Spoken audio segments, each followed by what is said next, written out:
안녕하세요. 우리는 흔히 덕담으로 이런 말을 주고받습니다. 99세까지 팔팔하게 살다가 2, 3일만 앓고 가세요. 일명 9988-234라고 하지요. 하지만 현실은 어떤가요? 생애의 마지막 10년을 여기저기 아파 제대로 움직이지 못하고 심지어는 침대에서만 연명하는 경우도 허다합니다. 오래 사는 것은 축복이지만 아프면서 오래 사는 것은 재앙이 될 수도 있습니다. 특히 60대 이후의 건강은 단순히 몸이 튼튼한가의 문제가 아닙니다. 가족 안에서의 내 위치, 친구들 사이에서의 내 발언권, 그리고 나 스스로를 지키는 자존감과 직결된 문제입니다. 그래서 오늘은 조금 불편하지만 꼭 짚고 넘어가야 할 이야기를 함께 나눠보려 합니다. 100세 시대. 왜 아프면 더 서러워질까요? 예전에는 70, 80쯤 아프면 그 나이면 다 그렇지 하며 어느 정도 당연하게 받아들였습니다. 하지만 지금은 다릅니다. 평균 수명이 길어졌는데 몸이 아픈 기간도 덩달아 길어졌습니다. 그래서 어떤 분들은 이렇게 말합니다. 요즘은 안 아프고 죽는 건 복도 아니고 기적입니다. 이제 사는 복이 아니라 죽는 복이 제일 중요합니다. 문제는 살아있는 동안 이 아픈 시간이 길어질수록 몸이 힘든 것을 넘어 마음이 더 서러워진다는 데 있습니다. 오늘 저는 이 서러움의 정체를 5가지로 정리해 보려고 합니다. 그리고 마지막에는 무시당하지 않으려면 노년에 무엇을 반드시 지켜야 하는지 오늘의 주제인 이것을 분명하게 말씀드리겠습니다. 우리가 먼저 정직하게 인정해야 할 사실이 있습니다. 100세 시대, 노인이 아프면 안타깝게도 세상은 이렇게 속삭입니다. 저분은 이제 결정할 힘도 움직일 힘도 별로 없겠지. 이 말 한 줄에 우리의 자존감이 조용히 깎여 나갑니다. 그래서 저는 늙어서 건강 관리는 오래 살기 위한 준비가 아니라 마지막까지 무시당하지 않기 위한 준비라고 말하고 싶습니다. 건강은 타인에게 짐이 되지 않기 위한 가장 현실적인 방패이고 내 자존감을 끝까지 지키기 위한 가장 중요한 의무입니다. 맞습니다. 우리가 두려워해야 할 것은 죽음이 아닙니다. 죽음으로 가는 과정에서 겪게 될 존엄의 상실입니다. 100세 시대. 아프면 왜 서러울까요? 몸이 아픈 것보다 더 뼈아픈 현실적인 이유 5가지를 이제 말씀드리겠습니다. 첫 번째 이유. 몸이 아프면 내 인생의 시간표가 남의 손으로 넘어가기 때문입니다. 한번 떠올려 보세요. 병원에 자주 가게 되면 우리의 하루는 이렇게 흘러갑니다. 이번 주엔 내과 진료날, 정형외과 주사날, 검사 결과 듣는 날. 달력에는 내가 하고 싶은 일 대신 병원 예약과 검사 일정만 빼곡해집니다. 약 먹는 시간, 물 마시는 시간, 공복 유지 시간에 맞춰 식사 시간도 조정해야 합니다. 이 약은 식후 30분에 드세요.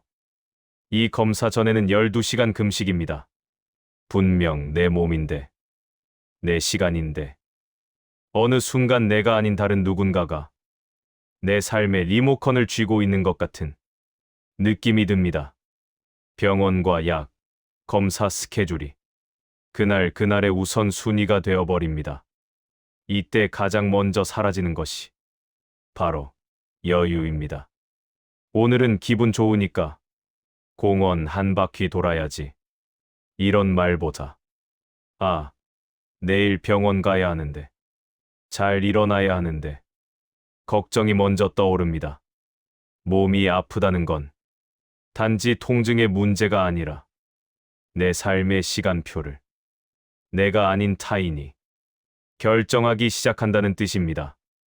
이 순간부터 우리는 스스로도 모르게 자존감이 조금씩 낮아지기 시작합니다. 두 번째 이유. 아프기 시작하면 관계가 함께 나누는 관계에서 미안해하는 관계로 바뀌기 때문입니다. 관계가 변형되고 심지어는 단절되기까지 합니다. 건강할 때의 관계는 이렇습니다. 같이 밥 먹을래? 이번엔 내가 살게. 다음 주에는 내가 김치 좀 담아줄게. 서로 주고받으면서 눈높이를 맞추는 관계입니다. 그런데 내 몸이 아프고 자주 누워 있어야 하는 상황이 되면 관계의 말투가 달라집니다. 미안한데 한 번만 더 데려다 줄래? 또 부탁해서 미안해. 내가 도움이 못 돼서 미안하다.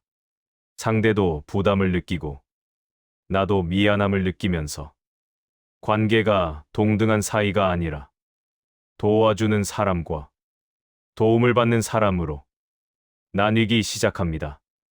이때 가장 먼저 우리가 잃는 것은 나는 누군가에게 도움이 되는 사람이다 라는 느낌입니다. 아픔이 길어질수록 나의 역할은 줄어들고 나는 요즘 하는 것도 없이 폐만 끼치는 것 같다 라는 자책이 마음을 갉아먹습니다. 가장 비참한 순간은 내 발로 화장실을 못 가게 되는 순간, 나의 가장 은밀한 부분을 남에게 보여줘야 하는 상황일 수 있습니다. 기저귀를 차고 누군가 내 몸을 씻겨주고 대소변을 처리해주는 상황. 그 대상이 자식이든 간병인이든 인간으로서 느끼는 수치심은 이루 말할 수 없을 것입니다. 내 방문을 닫을 권리, 혼자 있을 권리조차 아픈 순간 모두 박탈당합니다. 그래서 몸이 아프면 서러운 이유는 통증 때문만이 아니라 관계 속에서 기여하는 사람에서 미안해하는 사람으로 역할이 바뀌는 것입니다. 세 번째 이유. 아프면 돈보다 무거운 간병의 부담이 가족 사이의 감정을 서서히 갈라놓기 때문입니다. 은퇴 후 고정 수입이 줄어든 상태에서 병원비와 간병비가 쏟아져 나가면 평생 모은 노후 자금은 순식간에 바닥을 드러냅니다. 돈이 없으면 자식 눈치를 보게 됩니다. 병원비 좀 보태달라는 말이 목구멍까지 차올라도 자식 살기 바쁜 걸 알기에 삼키고 또 삼킵니다. 그런데 사실 돈보다 더 무거운 건 간병에 들어가는 시간과 에너지입니다. 밤샘 간병, 자주 나는 비상호출, 장기 입원으로 인한 가족들의 피로. 처음에는 당연히 부모를 챙겨야지, 당연히 배우자를 돌봐야지, 이렇게 시작하지만 긴 병에 효자 없다는 옛말, 틀린 말 하나 없습니다. 처음에는 걱정하던 가족들도 병수발이 길어지면 지쳐갑니다. 시간이 지나면 나도 지친다. 나도 내 삶이 있는데 부모의 연락이 반가움이 아니라 부담과 공포가 되는 것입니다. 말하지 못하는 서운함과 분노가 마음속에 쌓입니다. 아픈 본인은 이 분위기를 금방 감지합니다. 그래서 더 자주 이런 말을 하게 됩니다. 내가 빨리 죽어야지. 내가 짐만 되는 것 같다.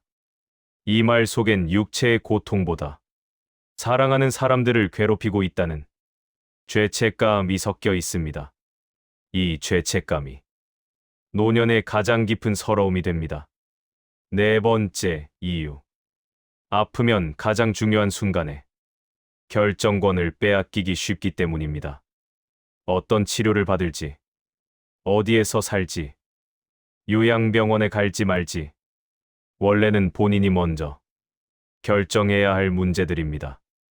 하지만 몸이 약해지고 의식이 흐릿해지면 이 결정이 의사와 보호자의 손으로 넘어갑니다. 이 연세의 수술은 무리입니다. 이제 집에서 돌보시기보다는 요양병원이 나을 것 같습니다. 이 말 한 줄에 따라 우리의 남은 몇 년이 어디에서 어떻게 흘러갈지가 결정되기도 합니다. 물론 전문가의 의견과 가족의 선택은 중요합니다. 하지만 그 과정에서 본인의 의사, 본인의 삶의 기준, 본인이 원하는 마무리에 대한 소망은 얼마나 존중받고 있을까요?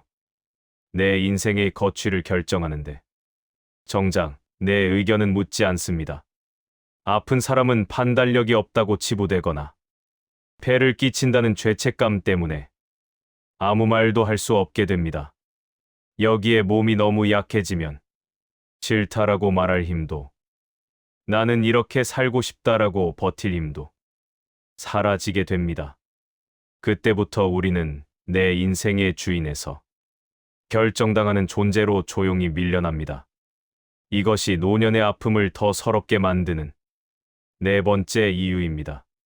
다섯 번째 이유. 아프면 내 인생의 모든 이야기가 지워지고 아픈 노인이라는 한 단어로만 불리기 때문입니다. 우리는 각자 긴 인생을 살아왔습니다. 누군가는 가정을 지켜낸 엄마이자 아빠였고, 누군가는 회사와 사회를 위해 수십 년을 일한 사람이었습니다. 좋은 날도, 눈물 나던 날도 수없이 지나왔습니다. 하지만 몸이 많이 아프고 누워있는 시간이 길어지면 사람들은 이렇게 말하기 쉽습니다. 우리 어머니는 지금 많이 편찮으셔. 그분은 이제 거동이 많이 불편하셔. 당신의 이름 앞에는 그 사람이 아니라 아픈 사람이라는 라벨이 붙습니다. 그 순간 당신의 이야기, 당신이 살아온 역사, 당신의 꿈과 취향과 성격은 배경으로 밀려나고 몸 상태가 당신을 설명하는 가장 앞줄의 정보가 됩니다. 아픔이 한 사람의 전체를 설명하는 단어가 되어버릴 때 우리는 가장 큰 모욕감을 느낍니다. 나는 병보다 훨씬 더 많은 걸 품고 살아온 사람인데 그 서러움이 노년의 가슴을 더 무겁게 합니다. 너무 암울한 이야기였나요? 하지만 이것이 우리가 마주할 냉혹한 100세 시대의 현실입니다. 지금까지 이야기한 5가지 이유를 정리해 보겠습니다.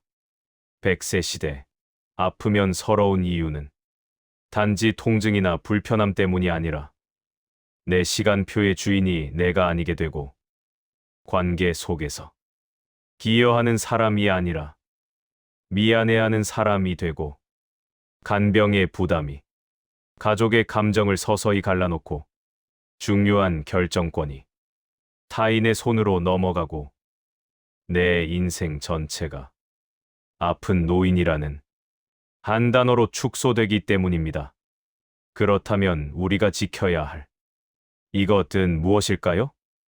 오늘 제가 말씀드리고 싶은 단 한 가지는 바로 건강 그 자체보다 건강 주권을 지키는 것입니다.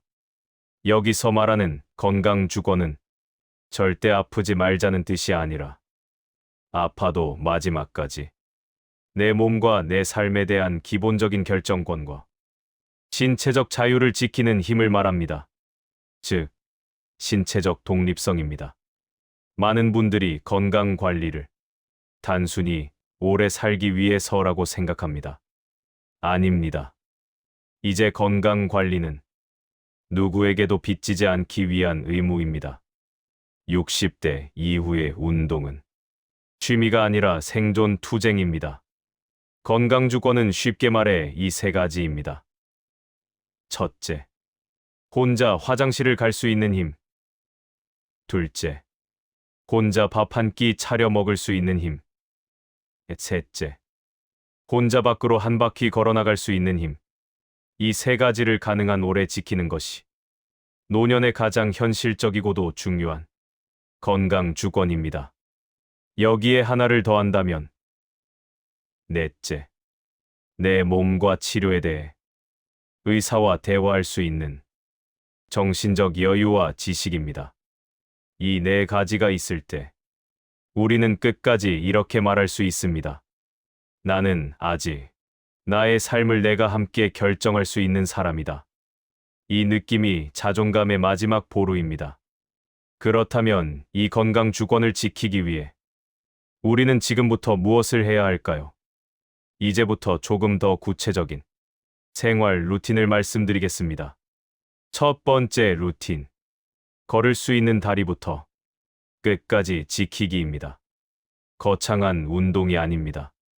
의자에서 천천히 일어나 집 앞을 10분만 도는 것부터 시작합니다. 마트까지 엘리베이터만 타지 말고 한 층이라도 계단을 이용하기. 버스 정류장 한 정거장은 걸어서 가보기. 이 작은 걸음들이 무릎과 엉덩이 관절, 허리 근육을 지키는 보험입니다. 우리 몸의 근육은 40대부터 매년 1%씩 줄어듭니다. 70대가 되면 30% 이상이 사라집니다. 엉덩이와 허벅지 근육은 우리가 걷고 서고 앉는 모든 일상의 자유를 보장하는 엔진입니다. 이 엔진이 꺼지면 침대에 눕게 되고 그때부터 타인에게 지배당하는 삶이 시작됩니다. 10년 뒤에도 내가 화장실까지 걸어갈 수 있느냐 없느냐는 지금의 10분 걷기에서 갈라지기 시작합니다. 오늘은 귀찮으니까 내일 하지 뭐. 이 말을 너무 자주 허락하면 언젠가는 내 다리가 아니라 휠체어와 보호자의 팔이 내 이동 수단이 될 수 있습니다. 반대로, 그래, 10분만이라도 내 다리로 걸어보자. 이 결심을 매일 조금씩 실천하면 당신은 자신의 건강 주권을 꾸준히 지키고 있는 것입니다. 두 번째 루틴. 몸 상태를 숫자로 기록하는 습관입니다. 병원에서 의사 선생님이 묻습니다. 혈압은 요즘 어때요? 최근에 살은 얼마나 찌셨나요? 언제부터 아프셨죠? 그때마다 우리는 대답합니다. 그냥 대충요. 요즘 좀 오른 것 같기도 하고. 이렇게 대답하는 순간 내 몸의 정보는 의사가 아닌 대충 느낌에 맡겨집니다. 당신의 건강 주권이 그만큼 약해진다는 뜻입니다. 지금부터라도 작은 노트를 하나 꺼내서 날짜 옆에 3가지만 적어보세요. 아침 혈압, 몸무게, 오늘의 몸 상태 한 줄. 이렇게만 적어도 3개월, 6개월이 지나면 내 몸의 변화를 감이 아니라 기록으로 볼 수 있습니다. 의사에게 갈 때 이 노트를 보여주면 치료 방향도 훨씬 정확해집니다. 이것이 바로 내 몸에 대한 데이터를 내가 쥐고 있는 상태, 건강 주권의 중요한 축입니다. 세 번째 루틴. 의사와의 관계를 지시복종에서 협력 질문으로 바꾸기입니다. 많은 분들이 진료실에 들어가면 마음이 작아집니다. 바쁘신데 질문하면 안 될 것 같고, 전문가 말이니까 그냥 따르는 게 맞겠지. 물론 전문 지식은 의사에게 있습니다. 하지만 그 몸을 갖고 평생을 살아온 사람은 바로 당신입니다. 진료를 받기 전 집에서 미리 메모를 해보세요. 오늘 꼭 물어볼 질문 3가지. 예를 들면 이렇습니다. 이 약은 얼마나 오래 먹어야 하나요? 부작용은 어떤 것들이 있나요? 약 말고 생활 습관에서 제가 꼭 고쳐야 할 것은 무엇인가요? 이 3가지를 차분히 묻고 듣는 것만으로도 당신은 수동적인 환자에서 자신의 몸을 함께 연구하는 건강의 파트너가 됩니다. 나이 들어서 아픈 건 당연하지라며 포기하지 마십시오. 내 몸을 내가 통제할 수 있다는 자신감이 곧 삶에 대한 통제력이 됩니다. 이 태도가 나중에 큰 병을 맞닥뜨렸을 때 내가 뭘 선택하는지 조금은 알고 선택하는 사람이 되게 합니다. 그것이 바로 건강 주권의 핵심입니다. 네 번째 루틴. 수면과 식사만큼은 몸을 위한 최소 예의로 지키기입니다. 많은 분이 말합니다. 나는 밥은 대충 먹어도 괜찮아. 잠은 어차피 잘 안 오니까. 뉴스 보다가 새벽에야 좀 자. 하지만 우리 뇌와 근육은 잠과 음식이 제대로 들어오지 않으면 회복할 틈이 없습니다. 매일 비슷한 시간에 가벼운 저녁 식사를 하고 카페인과 자극적인 뉴스는 잠자기 3, 4시간 전에는 줄여보는 것. 너무 거창한 건강식이 아니라도 됩니다. 채소 한 가지, 단백질 한 가지, 밥 한 공기. 이 정도의 기본 구성만이라도 지켜보려고 애쓰는 것. 짠 음식, 단 음식을 줄이고 혈관을 깨끗하게 관리하는 것. 이것이 바로 내 몸을 하루에 한 번은 존중해주는 행위입니다. 건강 주권은 큰 결심보다 이런 사소한 습관에서 조용히 유지됩니다. 5번째 루틴. 아픈 사람이 아닌 여전히 하고 싶은 일이 있는 사람으로 자기 정체성을 지키기입니다. 병이 생기면 우리는 자신을 이렇게 소개하기 쉽습니다. 나는 당뇨 환자입니다. 나는 허리 디스크가 심합니다. 병명이 내 이름 앞에 붙기 시작합니다. 하지만 병은 내 일부일 뿐, 나의 전부가 아닙니다. 질문을 살짝 바꿔보세요. 나는 어떤 사람인가? 나는 앞으로도 무엇을 계속하고 싶은 사람인가? 예를 들어, 나는 비록 무릎은 안 좋지만 여전히 책 읽는 걸 좋아하는 사람이다. 나는 걸음은 느려졌지만 그래도 작은 화분을 가꾸며 계절을 느끼고 싶은 사람이다. 이렇게 하고 싶은 일 한 가지씩 붙여 보십시오. 그러면 건강 관리는 병 안 악화되게 하려고 억지로 하는 일에서 내가 좋아하는 일을 조금 더 오래 하기 위해 기꺼이 하는 준비로 성격이 바뀝니다. 이 변화가 건강 주권을 끝까지 지키는 힘입니다. 이제 오늘의 이야기를 정리해 보겠습니다. 100세 시대의 건강 관리는 단지 오래 살기 위한 기술이 아닙니다. 아플 때 더 서러워지지 않기 위해, 마지막까지 무시당하지 않기 위해, 사랑하는 사람들에게 짐만 되는 존재가 되지 않기 위해, 내 자존감을 스스로 지키기 위한 가장 현실적인 의무입니다. 우리가 지켜야 할 이것. 그것은 바로 건강 주권. 내 몸과 삶에 대한 기본적인 결정권과 신체적 자유입니다. 혼자 화장실에 갈 수 있는 힘. 혼자 밥 한 끼 차려 먹을 수 있는 힘. 혼자 밖을 한 바퀴 걸을 수 있는 힘. 그리고 의사와 대화하며 이제부터는 제 몸을 저도 함께 책임지고 싶습니다. 라고 말할 수 있는 힘. 이 네 가지를 조금이라도 더 오래 지키는 것이 노년의 진짜 성공입니다.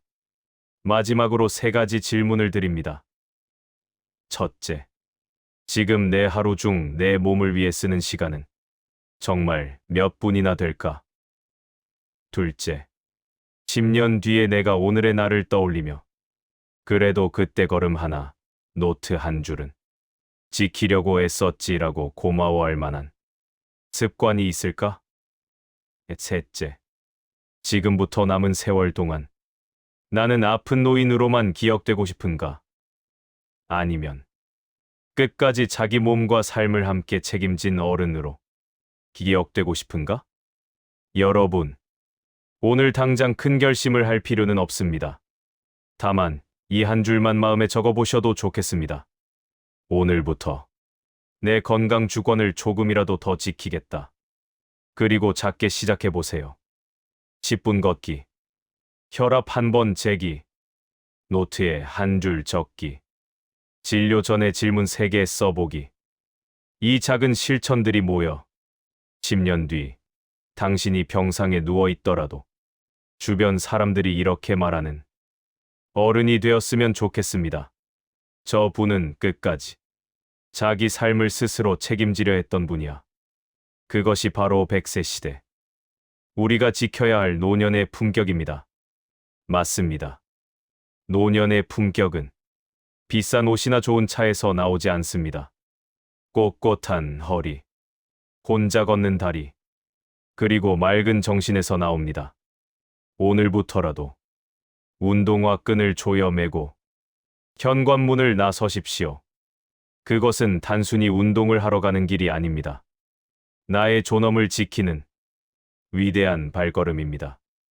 여러분의 남은 시간이 서러움의 시간이 아니라 몸과 마음의 주권을 천천히 회복하는 시간이 되기를 진심으로 응원합니다. 감사합니다.